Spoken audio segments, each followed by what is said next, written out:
Assalamualaikum warahmatullahi wabarakatuh. Perkenalkan terlebih dahulu, nama saya M. Hilal Alhamdi, NIM 1351924, kelas K01. Di sini saya akan melakukan presentasi mengenai tugas sosioinformatika, yang mana tugas tersebut melakukan resume terhadap buku yang telah kita baca. Jadi, buku yang telah saya baca mempunyai tema bahagia atau kebahagiaan. Jadi, buku tersebut berjudul Bahagia Itu Sederhana. Nah, penulisnya ini adalah Asri Karisma Dewi SPSI MSI. Oke, lanjut. Nah, ini merupakan gambar buku yang saya baca. Buku ini mempunyai bentuk sederhana dan desain yang sederhana, memiliki warna oranye. Dan buku ini walaupun sederhana tapi memiliki makna yang sangat baik dan direkomendasikan untuk dibaca. Oke. Nah, setelah saya baca buku ini, saya memiliki wawasan yang luas dan saya lebih tentram sekarang karena udah mengetahui tips and trik bagaimana bahagia dan bagaimana mengatasi masalah yang baik. Jadi terlebih dahulu, saya akan menjelaskan apa sih kebahagiaan itu. Menurut KBBI, kebahagiaan adalah suatu keadaan pikiran atau perasaan kesenangan, ketentraman hidup secara lahir dan batin, yang maknanya adalah untuk meningkatkan visi diri. Terus, sedangkan menurut Al-Ghazali, kebahagiaan ini bisa dicapai ketika manusia sudah mampu menundukkan nafsu. Menurutnya, orang yang memiliki bahagia tertinggi adalah manusia yang telah terbuka hatinya terhadap Allah, sehingga ia merasa dirinya terkontrol oleh Allah dimanapun dan kapanpun. Nah, kebahagiaan memiliki skala secara ilmiah, yaitu 1. Merasakan kepuasan terhadap hidup. 2. Sikap ramah dalam lingkungan sosial. 3. Memiliki sikap empati. 4. Memiliki pola pikir yang positif. 5. Merasakan kesejahteraan dalam hidup. 6. Bersikap riang dan ceria. 7. Memiliki harga diri yang positif. Kemudian, bagaimana sih cara menanggapinya? Yaitu maksudnya bagaimana cara menanggapi kebahagiaan yang baik. Bahagia itu sederhana, kalimatnya ringan tanpa mengandung arti yang sangat dalam. Sederhana bukan mengajarkan kita untuk hidup miskin, melainkan sikap kita yang harus sederhana. Sebab kebahagiaan tak selamanya didapatkan dengan hidup bermewah-mewahan. Jika sebagian orang ditanya apa arti kebahagiaan menurut mereka, maka tidak sedikit yang menggambarkan bahwa kebahagiaan adalah sebuah keadaan duniawi yang menyenangkan. Kebahagiaan yang seperti ini biasanya hanya dipandang dari sudut materi saja. Bagi orang-orang yang melihat kebahagiaan lewat kacamata, mereka akan berpatokan pada hal-hal yang berhasil mereka raih. Oke. Kemudian ada faktor-faktor yang membuat manusia bahagia. Di buku ini saya mendapatkan 4 faktor, yaitu kehidupan sosial, faktor agama, faktor pernikahan, dan faktor usia dan finansial. Apa sih faktor yang dipengaruhi pada kehidupan sosial?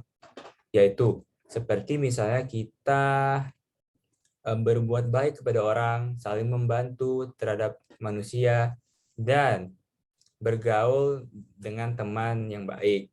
Itu merupakan kebahagiaan dalam pandangan kehidupan sosial. Kedua, ada faktor agama. Faktor ini sangat mempengaruhi kita karena agama manapun itu pasti mengajarkan hal yang baik kepada kita. Dan agama membuat manusia lebih tentram dan memiliki jalan hidup mereka masing-masing dan dapat membantu mereka meraih apa yang mereka inginkan. Ketiga, ada faktor pernikahan. Nah, faktor pernikahan ini sangatlah berdampak pada kebahagiaan karena mereka yang sudah menikah pasti memiliki cinta dan rasa kasih sayang yang besar terhadap sesama pasangan sehingga dapat menimbulkan kebahagiaan yang hakiki. Dan jika rumah tangga mereka selalu terjaga dalam kebahagiaan, pastilah mereka sangat dan selalu bersama. Keempat, faktor usia dan finansial. Faktor ini sangat mempengaruhi karena pada umur manusia memiliki kecenderungan sikap dan sikap mereka masing-masing, dan pastinya berbeda-beda sikap tersebut tak dari tahun ke tahun, dipengaruhi oleh faktor usia dan juga finansial. Finansial juga memiliki dampak yang sangat tinggi untuk kebahagiaan, karena jikalau manusia tidak mempunyai uang, pastilah mereka sangat risau dan risih terhadap hidupnya karena tidak memiliki uang untuk membeli barang-barang yang mereka inginkan, sehingga mereka depresi dan selalu kepikiran tentang hal itu.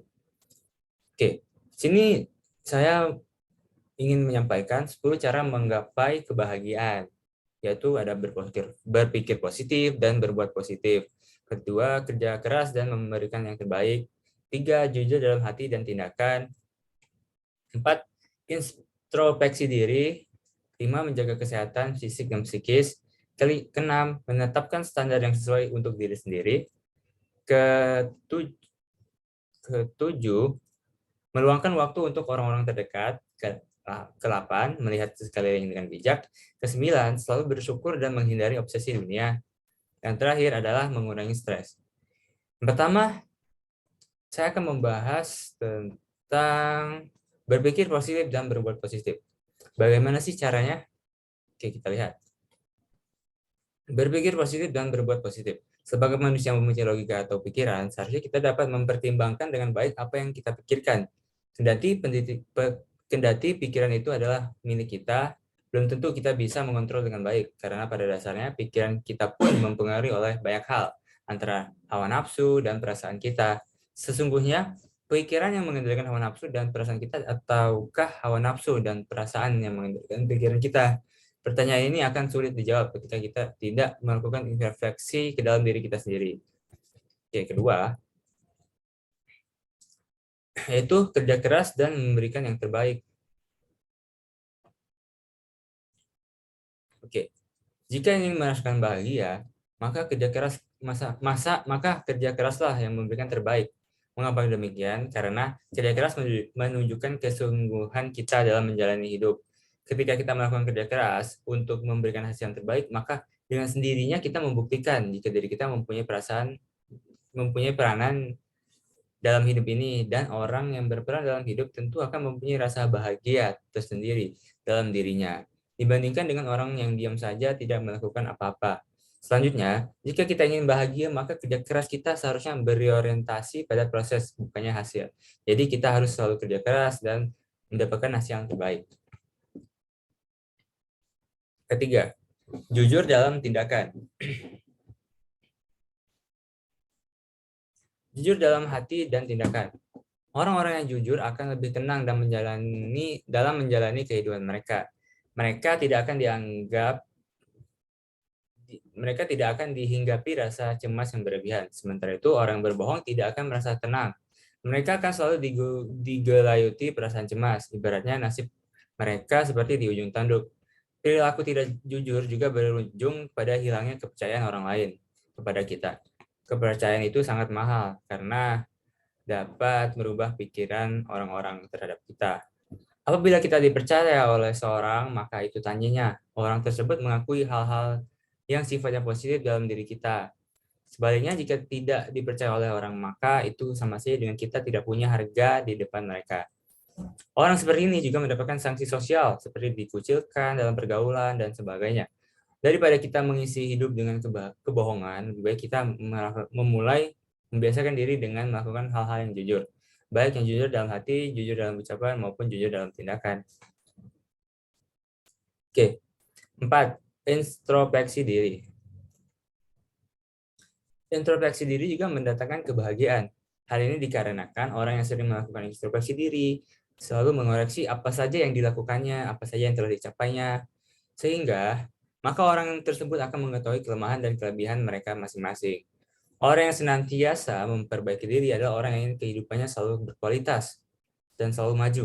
Mereka akan selalu membenahi diri mereka lebih baik. Namun, di sini tidak hanya kehidupan pribadi seperti pekerjaan yang mereka perbaiki, tetapi juga hubungan mereka dengan orang lain akan diperbaiki juga. sehingga tidak disengaja mereka akan membawa dampak positif kepada orang lain. Kelima adalah menjaga kesehatan fisik dan psikis. Ini sangat penting. Jika seorang disuruh memiliki lebih baik, mana mereka kaya, raya, tapi tidak memiliki kenikmatan karena kondisi kesehatan yang tidak memungkinkan atau hidup sederhana memiliki kesehatan yang baik. Jika kita memiliki kaya raya tetapi tidak sehat, maka sepertinya kita terlalu sempit memandang hidup ini. Masih banyak hal yang di dunia ini yang bisa kita lakukan tanpa harus menjadi kaya. Oleh karenanya, jika kita ingin bahagia dan menikmati hidup, maka jagalah kesehatan kita mulai dari sekarang. Pada era sedemikian kompleks ini, banyak orang justru mengabaikan kesehatan mereka dengan sibuk bekerja, mengajar pundi-pundi, atau sekedar menunjukkan eksistensi mereka rela diperbudak pekerjaan sehingga mereka menomorduakan kesehatan. Tanamkan pada diri kita bahwa kita mengendalikan pekerjaan, bukan pekerjaan yang mengendalikan kita. Maka solusinya adalah time management yang bagus. Kita akan punya waktu kapan kita harus beristirahat dan kapan kita harus beraktivitas. Dengan demikian kehidupan kita akan seimbang. Keenam yaitu menetapkan standar yang sesuai untuk diri kita. Menetapkan standar yang sesuai untuk diri kita. Sebagai manusia kita memang wajib mempunyai mimpi, karena mimpi-mimpi inilah yang akan membuat hidup kita semakin berwarna dan akan membuat kita termotivasi dan semangat untuk mewujudkannya. Menjadi sebuah kenyataan, namun dalam menetapkan mimpi kita harus logis. Alangkah lebih bijaknya jika mimpi itu kita sesuaikan dengan kapasitas kemampuan kita. Jadi kita dapat sadar diri. Menetapkan standar yang berlebihan atau tidak sesuai dengan keadaan kita membuat kita sulit untuk merealisasikan, atau secara tidak langsung kita menyiksa diri kita sendiri dengan standar yang tidak masuk akal tersebut. Oleh karenanya, jika kita ingin bahagia, maka mulai sekarang tetapkan standar yang sesuai dengan kapasitas yang kita miliki. Ingat, bahagia bukan hanya tentang apa yang kita raih, tetapi bahagia adalah bagaimana proses kita menggapai ini semua dan mensyukur atas apa yang ada sekarang.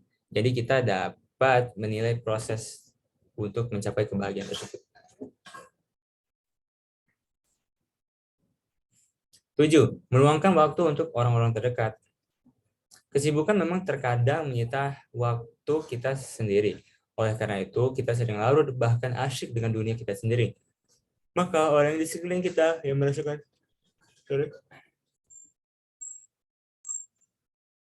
orang-orang di sekeliling kita yang merasakan dampak dari kesibukan kita. Mereka berpikir bahwa kita tidak punya waktu untuk sekadar mengobrol dan berkumpul dengan mereka. Lalu mereka pun menilai diri kita sombong. Untuk menghindari hal tersebut, maka tidak ada salahnya jika kita sekali-sekali menyempatkan diri untuk menghabiskan waktu bersama. Dengan demikian, kita pun akan merasa lebih seimbang antara kehidupan pribadi dengan kehidupan sosial. Dengan menyangkut interaksi kita dengan orang-orang terdekat. Keseimbangan inilah yang pada akhirnya nanti akan memunculkan perasaan bahagia. Kedelapan, melihat sekeliling dengan bijak. Melihat sekeliling dengan bijak. Menjadi orang yang bahagia berarti mempunyai kemampuan untuk melihat sekeliling dengan bijak. Berarti kita harus mengamati lingkungan tempat kita tinggal. Dengan demikian, lingkungan sekeliling kita dapat menjadi orang yang bijaksana. Yang harus kita lakukan adalah memposisikan diri kita berada di titik tengah, di mana akan membuat kita mudah mengamati apa saja yang berada di atas kita dan apa saja yang berada di bawah kita. Selain itu, kita akan mendapatkan sebuah pelajaran berharga, yaitu kita menjaga diri agar tidak berada di bawah atau bisa mempersiapkan diri sebelum berada di atas. Jadi dapat kita simpulkan sebenarnya siapa saja yang dapat berada di titik tengah ini tergantung bagaimana mereka melihat kondisinya dan membandingkan kondisinya dengan keadaan sekelilingnya. Ketika mereka sudah berada di titik tengah, pandangan mereka terhadap sekelilingnya akan membawa dampak terhadap kehidupan mereka selanjutnya.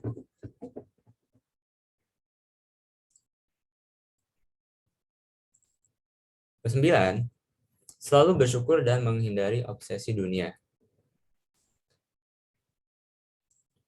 Selalu bersyukur dan menghindari obsesi dunia. Jika ingin bahagia, maka hindarilah obsesi dunia yang berlebihan. Karena obsesi inilah yang akan menjerumuskan kita dalam perasaan selalu kekurangan.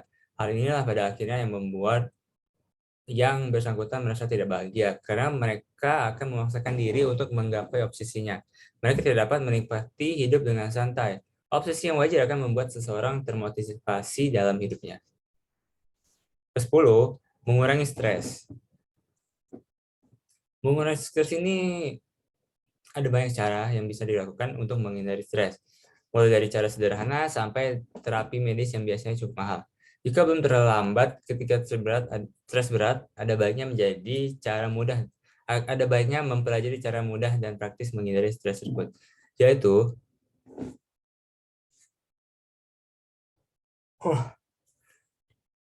Yaitu hindari khawatir berlebihan.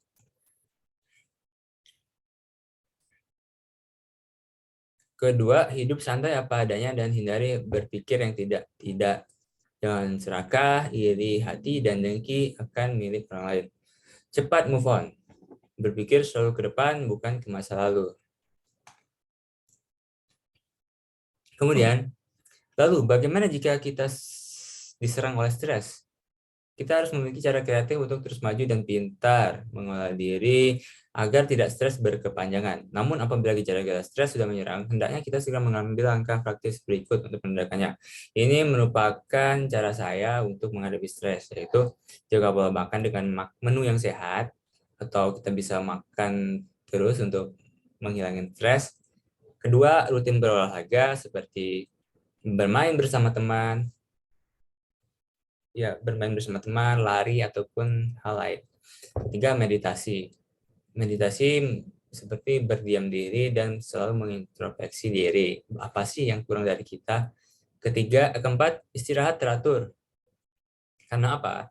Istirahat teratur akan menyebabkan pola diri kita membaik, sehingga kita dapat mengurangi stres dan mengurangi beban masalah yang kita dapatkan. Kelima, salurkan hobi. Hal ini yang sangat fundamental untuk kita, karena hobi pastinya hal-hal yang kita sukai. Seperti saya, hobi bermain badminton, sehingga saya setiap minggu bermain badminton bersama teman untuk mengurangi stres. Mungkin tuh kebahagiaan menurut saya seperti hal lain, yaitu melakukan hal sederhana, mungkin seperti jalan-jalan, dapat mengurangi overthinking kita terhadap orang lain. Mungkin itu saja. Kesimpulannya dari saya,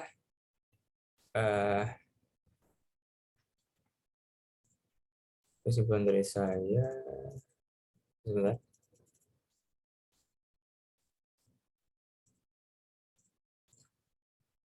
Oh ya, mungkin udah.